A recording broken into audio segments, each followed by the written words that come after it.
Hello students, जैसा कि हमने हमारी पहली वीडियो के अंदर यूनिट्स के बारे में पढ़ लिया था। यूनिट्स क्या हैं, कैसे बनाई जाती हैं, कैसे लिखी जाती हैं, किनको फंडामेंटल यूनिट कहा जाता है, किनको डेराइव्ड यूनिट कहा जाता है। उसी के बेसिस के अंदर जो भी हमने पढ़ा था उसको एक ऐसे समरी टाइप में एक शॉर्ट वीडियो में हम बात कर रहे हैं कि हमारी यूनिट्स कितने टाइप की होती हैं या क्या क्या क्लासिफिकेशन हम करते हैं।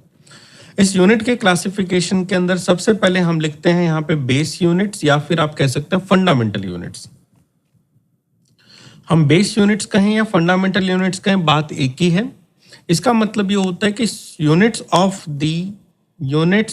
The fundamental quantities.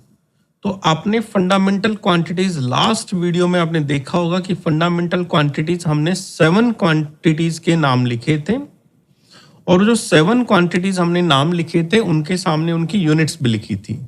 तो वो जो यूनिट्स आपने लिखी थी they are units of the fundamental quantities. दूसरे नाम पे अगर हम बात करें तो हम इस यूनिट्स को एक नए नाम में या फिर एक कैटेगरी में लेके जाते हैं जिसे हम कहते हैं डेराइव्ड यूनिट्स। डेराइव्ड यूनिट का मतलब ऐसा होता है कि कुछ फिजिकल क्वांटिटीज को तो हमने फंडामेंटल क्वांटिटीज में डाल दिया जो कि 7 थी, लेकिन फिजिकल क्वांटिटीज तो 7 से भी ज्यादा हैं। और अगर फिजिकल क्वांटिटीज 7 से भी ज्यादा है तो उनकी यूनिट फिर कहाँ आएगी? तो उनकी यूनिट हमारे पास आएगी डेराइव्ड यूनिट्स के अंदर। डिराइव्ड यूनिट को हम ये कहते हैं कि जब भी हमने किसी भी एक ऐसी फिजिकल क्वांटिटी की यूनिट बनानी है जो कि फंडामेंटल में नहीं आ रही है, तो हम फंडामेंटल की हेल्प से फंडामेंटल यूनिट्स को ऐड करके, मल्टीपल करके, डिवाइड करके, कुछ भी करके हम लोग जो है एक नई क्वांटिटीज का यूनिट बनाते हैं जिनको हम डिराइव्ड यूनिट्स कहते हैं। तो हम कहते हैं विच आर डिराइव्ड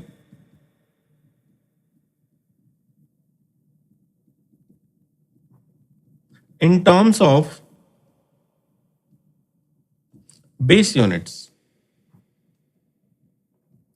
तो इसका मतलब ऐसी डिराइव्ड यूनिट जिनको हम बेस यूनिट्स की हेल्प से डिराइव करते हैं उसको हम डिराइव्ड यूनिट कहते हैं। जैसे कि एग्जांपल हम लें, आपको कहते हैं कि आप बनाएं यूनिट ऑफ स्पीड बनाएं। तो यूनिट ऑफ स्पीड बनाने के लिए हम कहते हैं स्पीड का फॉर्मूला होता है डिस्टेंस डिवाइड बाय टाइम। तो अब इसको ऐसे बनाएंगे, सबसे पहले ऊपर लिखेंगे यूनिट ऑफ डिस्टेंस, जिसका हमने कहा डिस्टेंस ओवर टाइम, तो हमने लिखा है यूनिट ऑफ डिस्टेंस। और डिवाइड बाय टाइम था तो हमने यहाँ पे लिखना है यूनिट ऑफ टाइम। दोनों को आपस में डिवाइड करना है। यूनिट ऑफ डिस्टेंस आपके पास मीटर है, यूनिट ऑफ टाइम आपके पास सेकेंड है, तो यूनिट ऑफ स्पीड आपके पास आ गई मीटर पर सेकेंड। सिमिलरली कोई आपको कहता है कि right the unit of force, तो हम कहते हैं फोर्स का फॉर्मूला क्या है? Mass into acceleration. तो फोर्स का फॉर्मूला अगर मास इनटू एक्सीलरेशन है और फोर्स की यूनिट बनाई है तो पहले आप लिखें यूनिट ऑफ मास क्या आएगी, जो कि केजी होगा। फिर उसमें मल्टीपल करेंगे कि यूनिट ऑफ एक्सीलरेशन क्या आएगा, जो कि मीटर पर सेकेंड स्क्वायर होता है। तो यूनिट ऑफ फोर्स आपके पास बनाया केजी इंटू मीटर पर सेकेंड स्क्वायर। इस तरह से हम किसी भी एक फिजिकल क्वांटिटी की यूनिट को बेस क्वांटिटीज की टर्म में डिराइव कर सकते हैं, जो कि इस तरह से बनाई जाती है। लेकिन क्या होता है कि कुछ टाइम पे हम लोग कई जगहों पे यूनिट ऑफ डिराइव्ड क्वांटिटीज या फिर फंडामेंटल की भी क्वांटिटीज जो होती हैं वो कुछ साइंटिस्ट के नेम पे लिखी होती हैं।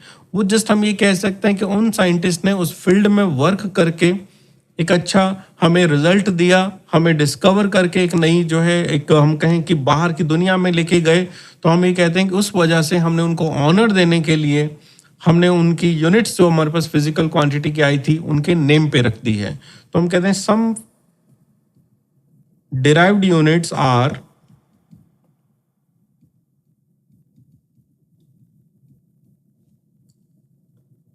On the name of scientists.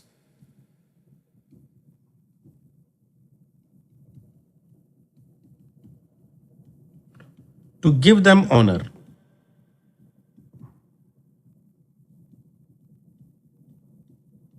As जैसा कि न्यूटन, जूल, हर्ट्ज, वोट, बहुत सारे ऐसी क्वांटिटीज हैं जिनकी यूनिट्स को वेबर, इस तरह से हमने साइंटिस्ट के नेम पे डिफाइन किया है।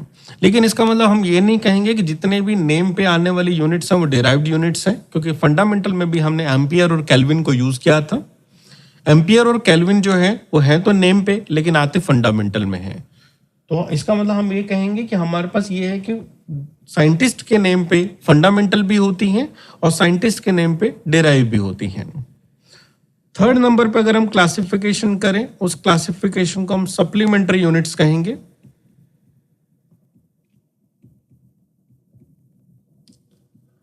सप्लीमेंट्री यूनिट्स को डिटेल में हमने प्रीवियस वीडियो में डिस्कस कर ही लिया है कि सप्लीमेंट्री यूनिट्स के अंदर हमने दो कैटेगरी यूज करी हैं। एक हमने प्लेन एंगल लिया था जिसकी यूनिट को हमने रेडियन लिखा है, और एक हमने सॉलिड एंगल लिया था जिसकी यूनिट को हमने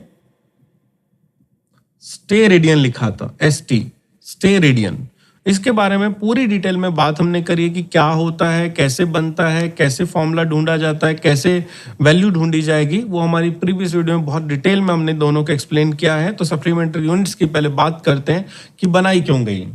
तो हम यहाँ पे कहते हैं कि हमने यहाँ पे ऑलरेडी जो है ये फाइंड आउट किया था कि हमारे पास 7 बेस क्वांटिटीज हैं दूसरों पे जो कि इंडिपेंडेंट है, लेकिन फिर भी हम लोगों ने 2 और क्वांटिटीज और ढूंढी जिसको हम लोग सीधा सीधा मेजरमेंट कर सकते हैं, जिसको हमने प्लेन एंगल या फिर सॉलिड एंगल नाम दिया। तो यहाँ पे हम कह सकते हैं there are 2 supplementary units which are radian and stay radian.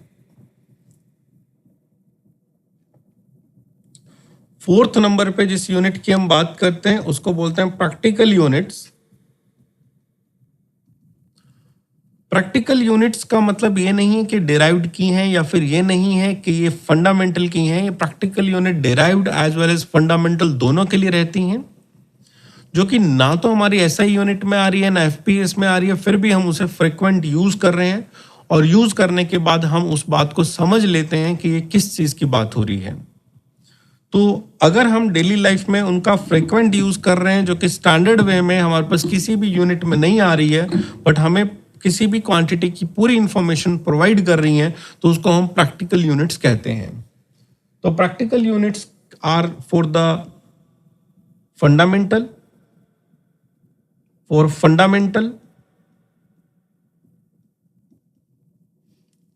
as well as for derived quantities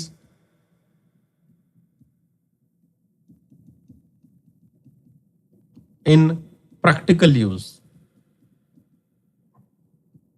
तो ऐसी यूनिट्स को हम प्रैक्टिकल यूनिट्स कहते हैं। जैसा कि मैं आपको एग्जांपल दूं, लाइक लिखा जाए तो हम एक वर्ड यूज करते हैं माइल। आप जानते होंगे माइल एक डिस्टेंस के लिए होता है।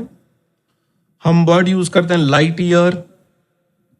लाइट ईयर आपके पास डिस्टेंस के लिए है, ठीक है। हम एक यूज करते हैं एस्ट्रोनॉमिकल यूनिट। ये भी आपके पास डिस्टेंस के लिए है। तो तीनों यूनिट्स मैंने लिखी, तीनों डिस्टेंस के लिए हैं। और डिस्टेंस या लेंथ की बात करें तो फंडामेंटल में आता है। तो तीनों को हम लोग एक फंडामेंटल यूनिट के लिए हमें कहें प्रैक्टिकली यूज करते हैं। सिमिलरली अगर हम फिर से बात करें तो हमने वॉट तो पढ़ा ही है, लेकिन हमने लिखा HP, horse power. Horse power एक डिराइव्ड यूनिट के लिए है, जिसमें हम कहते हैं एक हॉर्स पावर जो होता है वो 746 वॉट के बराबर होता है। तो मतलब एक्चुअल में यूनिट तो वॉट होनी चाहिए थी, बट हम हॉर्स पावर लिखते हैं, और हॉर्स पावर से मोटर वगैरह या किसी मशीन का पावर कंजम्पशन को इजीली लिखा जा सकता है और प्रैक्टिकली इजीली समझा भी जा सकता है। लास्ट अगर हम बात करें तो उसको हम इम्प्रॉपर यूनिट नाम देते हैं। इम्प्रॉपर यूनिट का मतलब होता है जब हम एक फिजिकल क्वांटिटी को रिप्रेजेंट करने के लिए किसी दूसरे फिजिकल क्वांटिटी का यूज कर लेते हैं। मतलब अगर मान लीजिए हमारे पास 2 फिजिकल क्वांटिटी हैं A एंड B, हमें यूनिट ऑफ A लिखना है, बट हम यूनिट ऑफ B लिख के A को भी रिप्रेजेंट कर देते हैं, तो हम कहते हैं इम्प्रॉपर यूनिट है।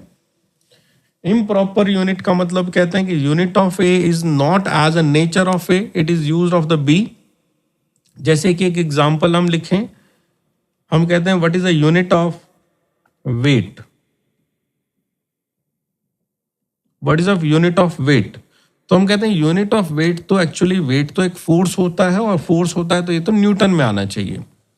लेकिन होता क्या है, जैसे कोई आपसे पूछे कि आपका वेट कितना है, तो आपके दिमाग में आ जाता है कि हमारा वेट जो है, लेट सपोज करो किसी ने सोचा 51 kg, 52 kg, 55 kg, 45 kg, 60 kg and so on. तो इसका मतलब हम पूछ तो आपसे वेट रहे थे, बट आप मुझे केजी में बता रहे हैं, और केजी का मतलब होता है मास। तो इसका मतलब हम कहते हैं यूनिट ऑफ के वेट लिखते वक्त हम मास की यूनिट को यूज कर रहे होते हैं। तो इसका मतलब हमने मास की यूनिट यूज करी है, लेकिन फोर्स के बारे में बता दिया है। तो इसके लिए आपने केजी के साथ में एक डैश लगा के लिखना है केजी वेट, या फिर आपने लिखना है केजीएफ। केजीएफ ये मूवी वाला केजीएफ नहीं है, ध्यान रखिएगा। ये केजीएफ का मतलब है किलोग्राम फोर्स, किलोग्राम फोर्स। तो कोई कहे 1 kg वेट किसके बराबर है, तो हम लिखना है 1 kg weight nearly equals to 10 newton के बराबर है। और एक्चुअली अगर हम लिखें तो 9.8 न्यूटन के बराबर होता है, क्योंकि जी की वैल्यू जो आपके पास होती है वो नियरली मैंने 10 यूज कर लिया यहाँ पे। अगर वैसे देखा जाए तो 9.8 मीटर पर सेकेंड स्क्वायर होती है। तो ये हुई हमारे पास यूनिट्स को लिखने का तरीका, क्लासिफिकेशन का तरीका, हम किस तरह से उनको लिख सकते हैं। ठीक है, अब अपकमिंग वीडियोस में जो हम बात करेंगे वो हम यूनिट को कर चुके हैं, अब हम डायमेंशन से स्टार्ट करेंगे, जिसमें फिर से इसी यूनिट्स का यूज में आएगा। अभी के लिए इस वीडियो में इतना ही। Thank you so much.